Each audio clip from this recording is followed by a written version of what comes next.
জয় মা।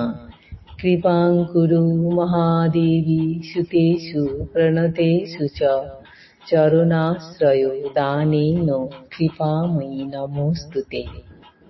স্বামী পূর্ণাত্মানন্দ মহারাজের লেখা চিরন্তনী সারদা নামক গ্রন্থ থেকে আমাদের পাঠ চলছে আমি সীতার প্রবন্ধের দ্বিতীয় অধ্যায়। বিভিন্ন দৃষ্টিতে সারদা দেবীর সীতা রূপ। গতদিনের পাঠে আমরা দেখছিলাম কথামৃতকার শ্রীমর মা স্বর্ণময়ী দেবী শিশুপুত্রকে নিয়ে দক্ষিণেশ্বরে গিয়েছিলেন নবপ্রতিষ্ঠিত ভবতারিণীর মন্দির দেখতে। শ্রীম গর্ভধারিণীর উদ্দেশ্যে লিখছেন, আর দেখেছিলে কি মা নহবতের ঘর বকুলতলায়, যেথা জগতের মাতা ঠাকুরানী, মা আমার ধরি নারী রূপ জাপিবেন কাল 12 বর্ষ ধরে।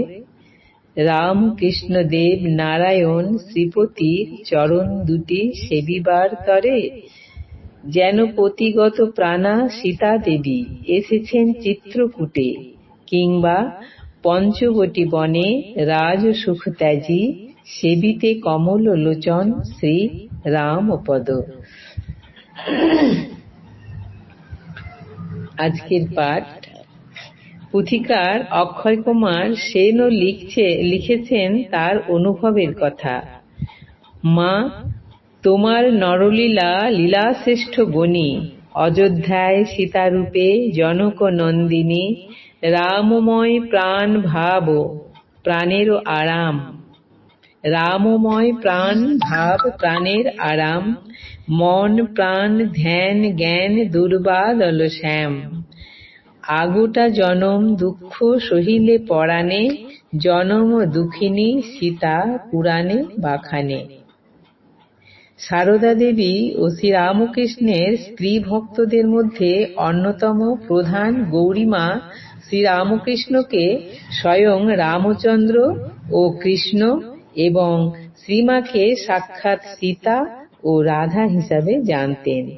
তাঁর ওই ধারণার কথা তিনি ভক্তমহলে এবং অন্যত্রও সগর্বে প্রচার করতেন। শ্রীমার জ্যেষ্ঠ ভাতৃবধূকে প্রসন্ন মামার দ্বিতীয় পক্ষের স্ত্রী সুবাসিনী দেবীকে গৌরীমা বলেছিলেন, আমাদের মা ঠাকুরুনকে তুমি ঠাকুরজি মনে করো না, তিনি সাক্ষাৎ মা সীতা। আরেকবার কলকাতার পথে বিষ্ণুপুর স্টেশনে কুলিদেরকে তিনি বলেছিলেন যে শ্রীমা স্বয়ং জানকী মাই। প্রসঙ্গত বলা যেতে পারে যে শ্রীমার নহবতে বাসকালেই তাকে দেখে যোগিনমা এবং শ্রীরামকৃষ্ণের আরো কোনো স্ত্রী ভক্তের সীতা বলে মনে হয়েছিল। শ্রীরামকৃষ্ণের সাক্ষাৎ শিষ্যাদের কাছেই শুধু নয়, অন্যান্যদের কাছেও শ্রীমা তার জীবিতকালেই সীতারূপে প্রতিভাত হয়েছিলেন। আশ্চর্যের বিষয়, একটি শিশু তাকে সীতা বলে ডাকত, রোজ তার পায়ে ফুল দিয়ে পূজা করত।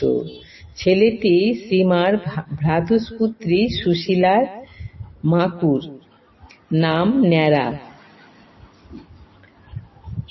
অসাধারণ শুভ সংস্কার নিয়ে ছেলেটি জন্মগ্রহণ করেছিল।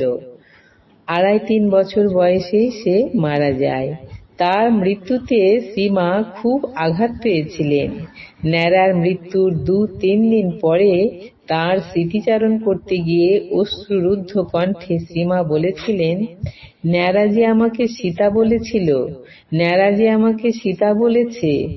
এই শিশুকে তো কেউ শিখিয়ে দেয়নি শ্রীমাকে সীতা বলতে।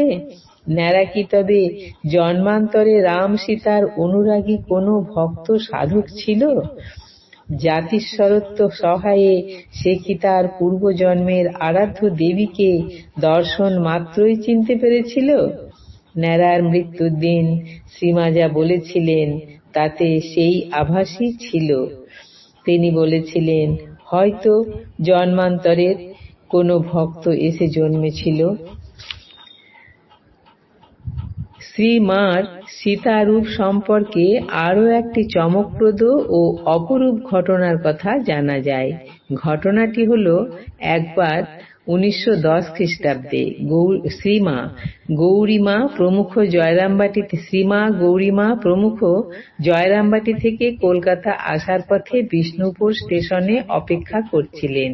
এমন সময় একটি হিন্দুস্থানি কুলি শ্রীমাকে সেখানে দেখে খুব ব্যগ্রতার সঙ্গে তার কাছে ছুটে আসে এবং বলে, তু মেরি जानकी, तुझे मैंने कितने दिनों से खोजा था, इतने रोज तू कहाँ थी। কথাগুলি বলে সে অঝোরে কাঁদতে থাকে। শ্রীমা স্নেহবাক্যে তাকে শান্ত করে একটি ফুল নিয়ে আসতে বলেন এবং সে ফুল নিয়ে এসে তার পায়ে দিলে তিনি তাকে ওইখানে বসেই মন্ত্রদীক্ষা দিয়ে কৃতার্থ করলেন। শ্রীমায়ের অন্যতম জীবনীকার ব্রহ্মচারী অক্ষয় চৈতন্য লিখেছেন, কুলি বেশি এই ভক্তটি নিশ্চয়ই স্বপ্নে বা অন্য কোনো অবস্থায় মাকে শ্রী সীতারূপে দর্শন করেছিলেন, নতুবা দীর্ঘকাল তাহাকে খুঁজিয়া বেড়াইবে কেন। আজ এই পর্যন্তই। জয় মা। জননীং শারদাং দেবীং রামকৃষ্ণং জগদ্গুরুং পাদপদ্মে তয়স্কৃত্বা প্রণমামি মুহুর্মুহুঃ। জয় মা।